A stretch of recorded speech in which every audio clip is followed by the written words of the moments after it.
Hello friends, welcome back to our channel. నెట్‌ఫ్లిక్స్‌లో చాలామంది movies and web series చాలా బాగుంటాయని చెప్తూనే ఉంటారు. బట్ ఇందులో ఉండే డాక్యుమెంటరీస్ కూడా చాలా ఇంట్రెస్టింగ్‌గా ఉంటాయి. వీళ్ళు డిఫరెంట్ టాపిక్స్ మీద మంచి మంచి డాక్యుమెంటరీస్‌ని ప్రెజెంట్ చేస్తూ ఉంటారు. నేచర్ అంటే బాగా ఇష్టం ఉండే వాళ్ళకి 'our planet', 'hour great national parks', 'David Attenborough a life on our planet' లాంటి మంచి మంచి డాక్యుమెంటరీస్ అవైలబుల్‌గా ఉన్నాయి. యానిమల్స్ అంటే బాగా ఇష్టపడే వాళ్ళకి 'island of the sea wolves', 'animal', 'the elephant whisperers' లాంటి డాక్యుమెంటరీస్ కూడా అవైలబుల్‌గా ఉన్నాయి. అండ్ రియల్ లైఫ్‌లో జరిగే క్రైమ్స్ గురించి డీటెయిల్‌గా తెలుసుకోవాలి అనుకునే వాళ్ళకి 'ఇండియన్ ప్రెడేటర్' ఫ్రాంచైజ్ డాక్యుమెంటరీస్ ఉన్నాయి. అండ్ కొత్తగా కేరళలో జరిగిన ఒక క్రైమ్‌కి రిలేటెడ్‌గా 'curry and cyanide the jolly Joseph murder case' అనే డాక్యుమెంటరీని రిలీజ్ చేశారు. నెట్‌ఫ్లిక్స్ ఎప్పుడూ కూడా ఇలాంటి క్రైమ్ డాక్యుమెంటరీస్‌ని చాలా ఇంట్రెస్టింగ్‌గా ప్రెజెంట్ చేస్తారు.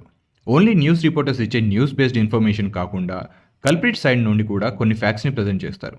అలాగే ఆ కేసెస్‌ని ఇన్వెస్టిగేట్ చేసిన పోలీసులు, ఆ కల్ప్రిట్‌కి రిలేటెడ్‌గా ఉన్న రిలేటివ్స్ అండ్ విక్టిమ్ రిలేటివ్స్ ఇలా అందరి సైడ్ నుండి కూడా కొన్ని ఫ్యాక్ట్స్‌ని ప్రెజెంట్ చేసి ఈ డాక్యుమెంటరీస్‌ని చాలా ఇంట్రెస్టింగ్‌గా చూపిస్తారు. ఈ జాలీ జోసెఫ్ కేస్ కేరళని షేక్ చేసిన ఒక అన్‌బిలీవబుల్ మర్డర్ కేస్. జాలీ జోసెఫ్ అనే లేడీ ఒకే ఫ్యామిలీకి చెందిన 6 మందిని 13 ఇయర్స్ స్పాన్‌లో మర్డర్ చేసింది. కానీ ప్రతి మర్డర్ టైమ్ స్పాన్ బాగా ఎక్కువగా ఉండడంతో అవన్నీ న్యాచురల్ డెత్స్ అని అనుకున్నారు. బట్ ఆ ఫ్యామిలీ మెంబర్స్‌లో ఆ జాలీ జోసెఫ్ మీద అనుమానం వచ్చి కేస్ రీఓపెన్ చేయిస్తే ఆ చనిపోయిన వాళ్ళందరూ కూడా ఫుడ్‌లో సైనైడ్ కలవడం వల్లే చనిపోయారని అండ్ అది చేసింది జాలీ జోసెఫ్ అని తెలిసింది. ఈ డాక్యుమెంటరీ జస్ట్ 1½ అవర్ లాంగ్ ఉంటుంది. అండ్ నెట్‌ఫ్లిక్స్‌లో 'ఇండియన్ ప్రెడేటర్' డాక్యుమెంటరీ అంత డీటెయిల్డ్‌గా ఈ డాక్యుమెంటరీ లేకపోయినా ఆ కేస్‌కి సంబంధించిన కొన్ని ఫ్యాక్ట్స్‌ని అయితే బాగానే చూపించారు.